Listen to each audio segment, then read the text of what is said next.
e amados, naturalmente amados de meu Pai. Todos somos amados por Ele. É uma maravilha saber disso, né?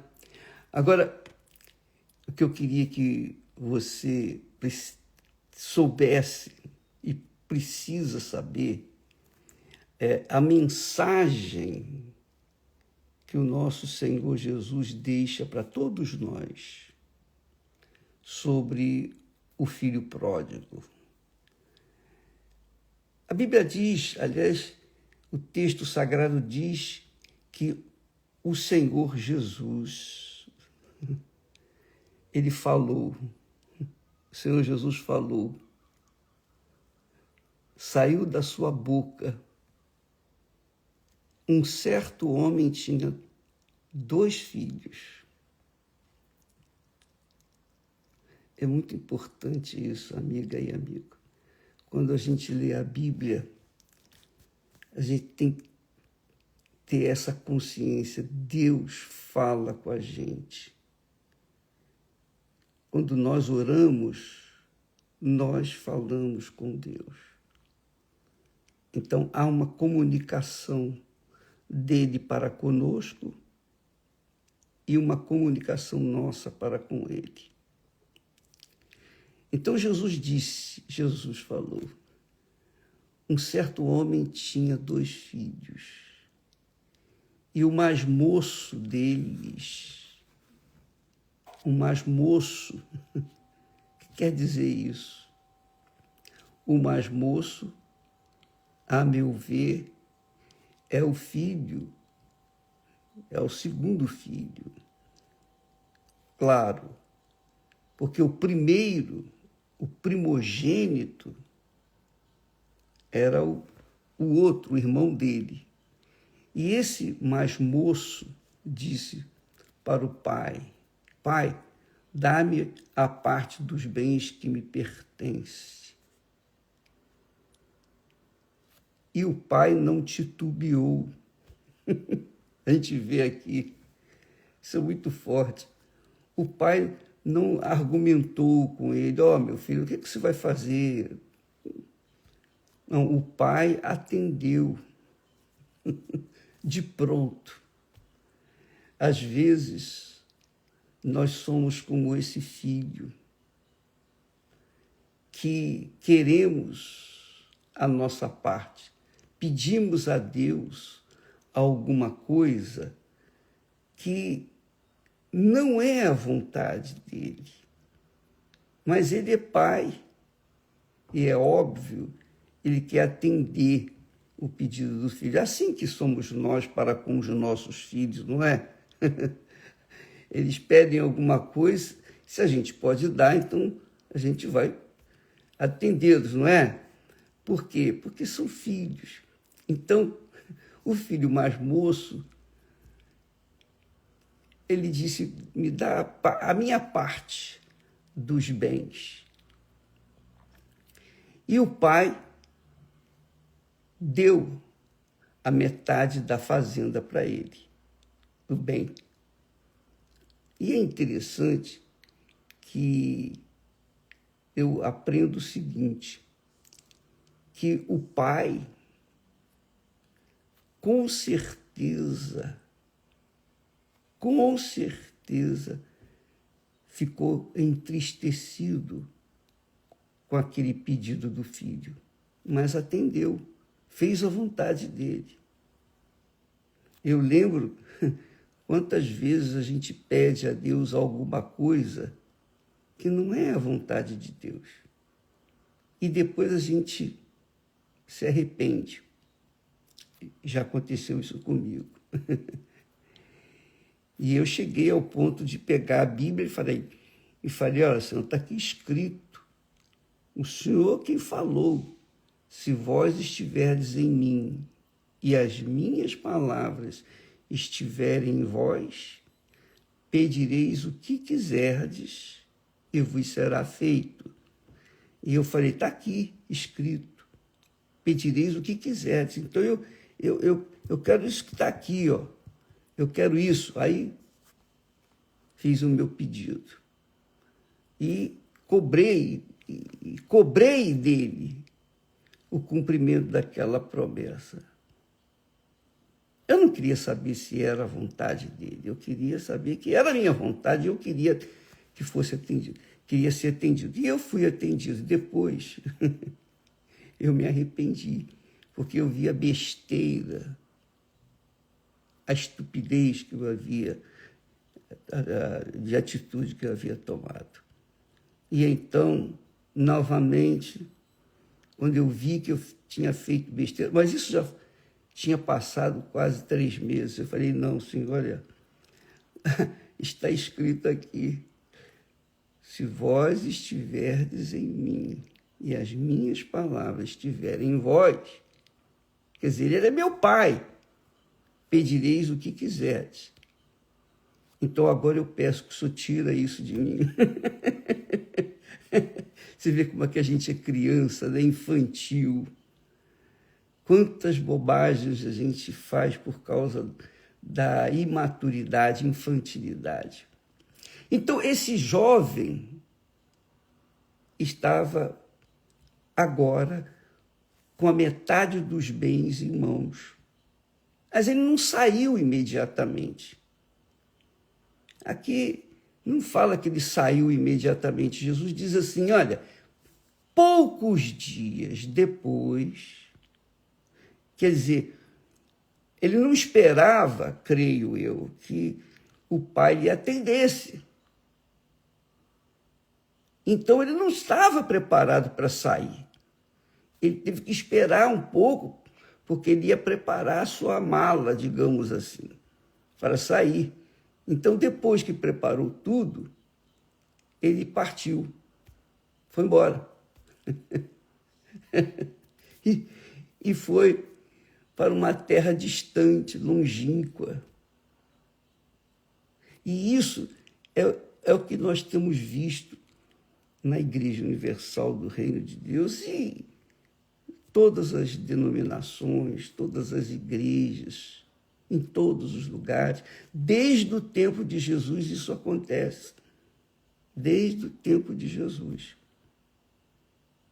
Porque quando Jesus falou um discurso duro, muitos judeus desistiram de segui-lo. O que ele poderia fazer? Nada. Ele não foi lá, insistiu, não, fica. Nada disso. Ele perguntou também aos seus apóstolos, vem cá, vocês também querem ir? Querem ir? Então Pedro se levantou e disse, não, Senhor, para onde nós iremos? Para onde nós iremos? Então esse filho, jovem, imaturo, com aquela quantia de dinheiro em mãos, arrumou tudo e foi embora. Que é o que tem acontecido. Muito, e provavelmente, muitos estejam agora, nesse momento, avaliando a besteira que fizeram quando um dia pediu, ó, meu Deus, me dá aí o que eu quero, e foram embora. E foram para um lugar longe, distante. Foi o que o garoto fez. Foi para um lugar longe, distante. E o pai não o impediu. O pai deixou. Porque Deus é democrático. Ele não impõe a vontade dele. Ele ensina, mas não impõe. E aí é que está a grandeza de Deus, porque ele espera que nós venhamos obedecê-lo por todo o tempo. E aí a pessoa, às vezes, acha, bom, agora eu já recebi isso, já recebi aquilo, agora eu sei como, no caso de pastores, auxiliares, e inclusive obreiros, que agora eu já tenho o Espírito Santo, eu vou seguir a minha vida, não vou ficar mais na igreja, não, porque eu quero viver a minha vida. Com certeza, aquele jovem pensou assim. Com certeza, ele tinha isso planejado dentro de si. Com certeza, ele tinha essa intenção. E Deus sabe das nossas intenções. Ele conhece as intenções do nosso coração. Porque isso aí é digamos, um filme que já foi visto muitas vezes no passado. O povo de Israel foi assim. O povo de Israel foi assim. Ele chegou um dado momento que ele pediu a Deus um rei. Ah, todo mundo tem rei. Nós não temos um rei, nós temos um profeta. E reclamou com o profeta Samuel. Eles pediram para que Deus levantasse um rei para que fosse as lutas deles. E isso desagradou sobremaneira a Deus. E você sabe da história. Então, esse menino imaturo, ele esperou, aguardou, arrumou as coisas. Ele não estava preparado para sair imediatamente, então ele arrumou as coisas. Por isso que diz o texto sagrado, Jesus disse, poucos dias depois, o filho mais novo, ajuntando tudo, partiu tudo que era dele. Ele pegou e partiu para uma terra longínqua, quer dizer, uma terra distante, para não ser criticado por ninguém, uma terra onde não tinha ninguém conhecido. É isso aí. A intenção não era boa, porque se parte para uma terra distante, estranha, é porque quer ficar sozinho, quer ficar livre, quer gozar a vida do seu jeito, quer atender os seus caprichos. Quer dizer, o mundo foi mais atraente para aquele jovem do que ficar na casa do seu pai. Some-se o fato de que, penso eu, que porque o seu irmão era o primogênito, ele devia pensar, poxa, quando meu pai morrer, meu irmão vai querer ficar com tudo. Enfim, ele vai ser o principal aqui em casa, vai substituir o meu pai, e eu, como é que vai ser? E eu penso que havia, então, uma disputa ali entre os irmãos. Eu vejo assim, é uma visão pessoal. Mas o fato é que o rapaz deixou tudo para trás e pegou o que era dele para gastar segundo a vontade dele, para viver a vida dele. Esse homem, o pai dos dois filhos, aqui me faz pensar que isso representa Deus. Representa Deus. E esse filho mais moço, para mim, também representa aquela pessoa que um dia, supostamente, recebeu o Espírito Santo. E por conta de vislumbrar o mundo, valorizar o mundo, as luzes do mundo, ele saiu para viver a sua vida independente de tudo e todos. Eu penso assim, eu acredito nisso. Embora a gente sabe que uma pessoa que, como esse filho, ele era filho, né? Mas ele se desligou da família, ele deixou a casa de seu pai e agora estava sozinho, livre para viver a sua vida. E quantos não são as pessoas que foram curadas, que foram libertas, que não são mais viciadas, que não são mais mendigas, que não são mais moradoras de rua.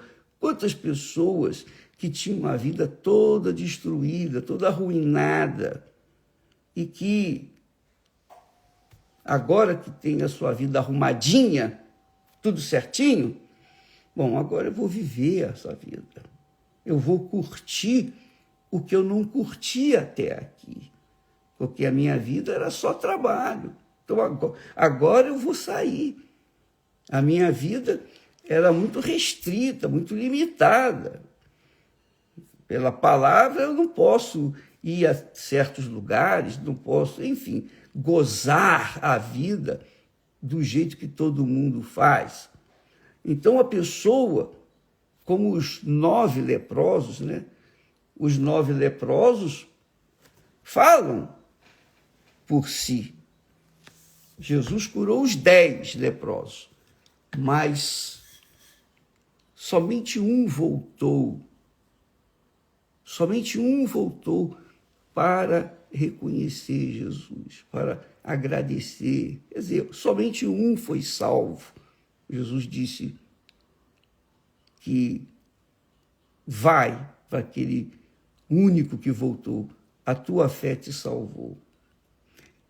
Então, é isso aí, amiga e amigo. Muitas pessoas saem por motivos fúteis, saem porque o pastor não cumprimentou, não fez cara bonita. Com licença.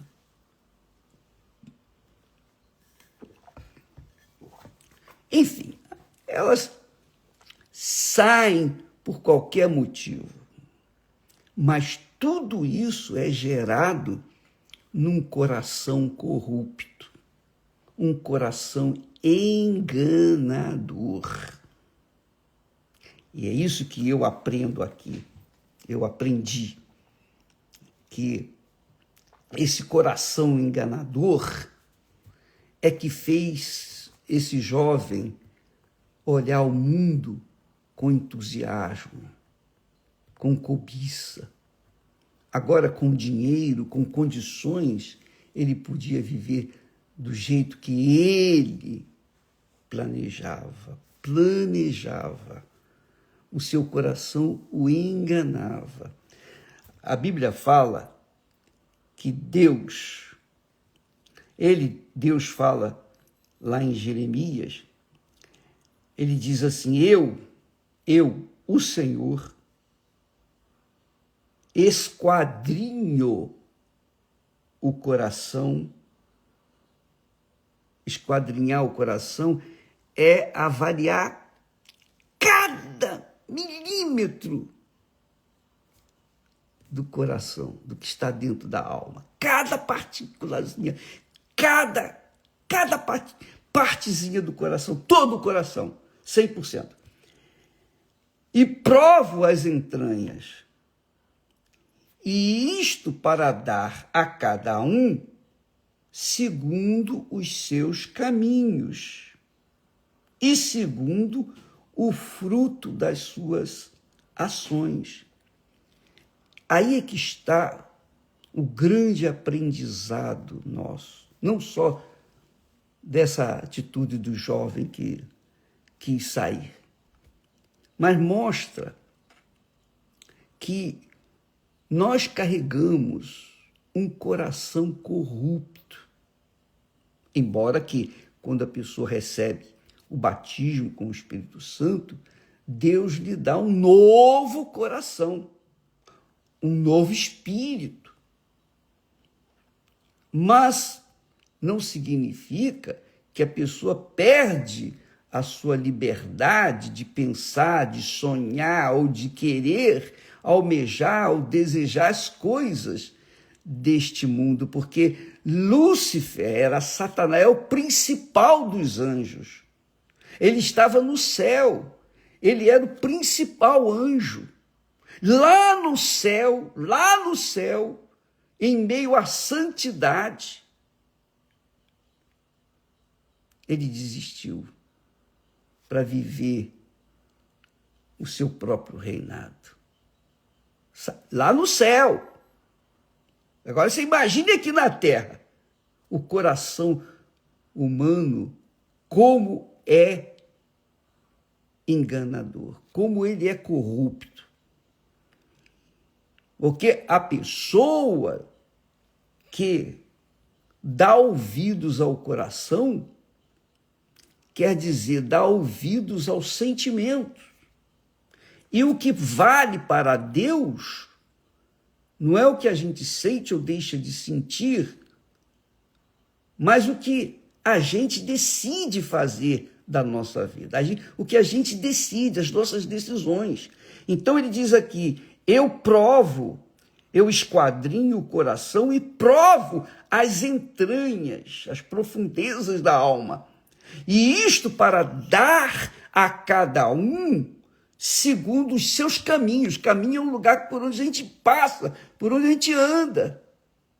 Quer dizer, eu escolho o meu caminho por onde eu vou andar. Eu tomo a decisão e começo a andar naquele caminho. E não só no caminho, mas Deus vê e dá a cada um de nós segundo os nossos caminhos e segundo o fruto das nossas ações. Quer dizer, que nada tem a ver com sentimento aqui. Deus vê o que você faz. Por exemplo, aqui a gente aprende também que quando vem aqueles pensamentos podres, sujos, imundos, nojentos, satânicos, há pessoas que ficam desesperadas e ficam preocupadas. O pensamento, ele vem para todo mundo.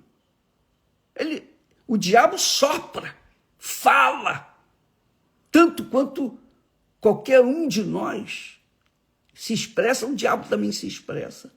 E Deus permite isso. Então os pensamentos vêm, mas os pensamentos também vão.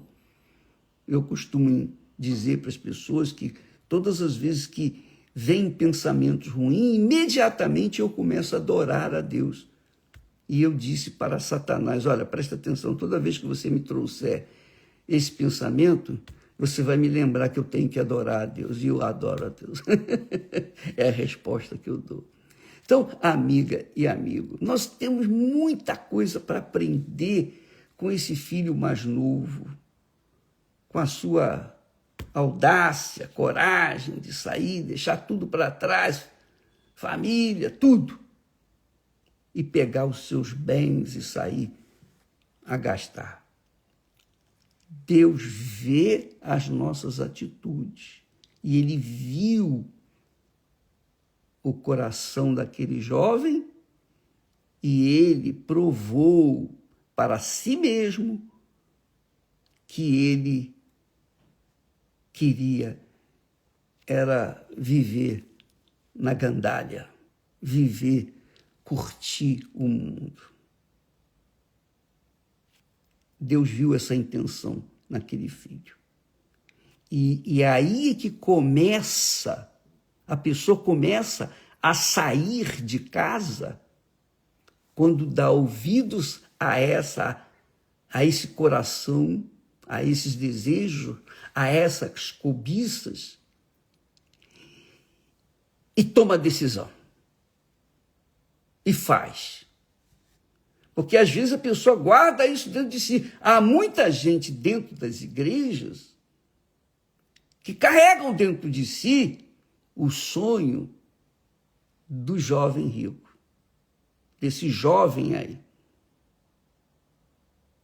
Com certeza, muita gente. E Deus fica só esperando a pessoa tomar atitude. Quando ela toma atitude, então Deus, ele diz, tudo que o homem semear, isso também ceifará. Então, o que você semeia hoje depende de uma decisão sua, é uma escolha sua. A mesma coisa acontece comigo. Então, a gente tem que... Deus nos dá o Espírito Santo para nos guiar em toda a verdade. Toda a verdade. Não para que a gente venha falar em línguas estranhas ou mostrar ou demonstrar poder na igreja para outras pessoas, curar e fazer. Não! Ele nos dá o Espírito Santo para nos guiar, para que nós venhamos andar em toda a verdade. Por isso Jesus disse, o Espírito Santo, quando vier o Espírito de verdade, ele vos guiará. Jesus quer tanto que a gente fique enquadrado dentro da sua palavra, do seu reino, o reino de Deus, que ele nos dá o Espírito Santo para nos guiar.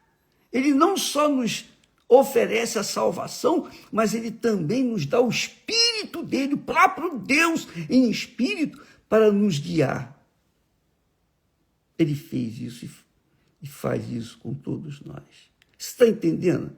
Agora, ele não pode querer impor a vontade dele, porque aí ele deixa de ser Deus para ser um imperador, um ditador. Não. Deus quer que nós o sigamos, obedecemos a sua palavra por livre e espontânea vontade. Só o Filho é capaz de querer satisfazer a vontade do Pai. O estranho não faz isso. Então, esse jovem rico aí, ele seguiu o seu coração e se arrebentou. Se arrebentou. Passou fome. Viveu o inferno. Por quê? Porque ele saiu de dentro de casa ou do abrigo da casa de seu pai. Deixou a família. E uma vez sozinho, ele não tinha proteção mais do pai, não é verdade? Quando ele foi para uma terra longínqua, ele queria ficar à vontade, fazer as coisas que ele tinha dentro do coração. Quer dizer, Deus faz com que nós colhamos hoje o que plantamos ontem. Isso é a lei da vida.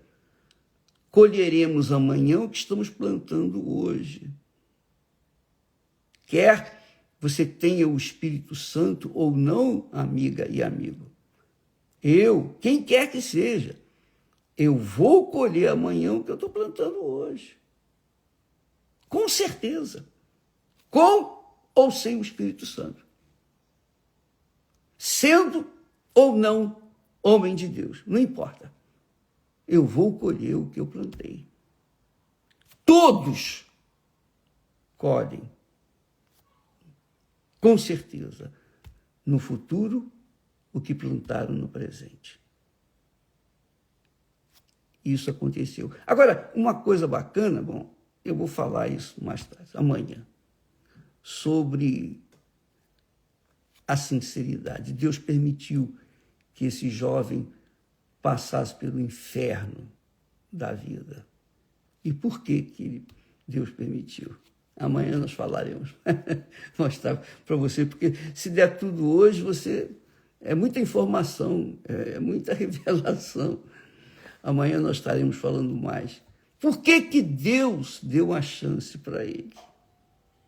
Por quê? Estaremos vendo isso amanhã. Que Deus abençoe a todos, em nome do Senhor Jesus. Graças a Deus.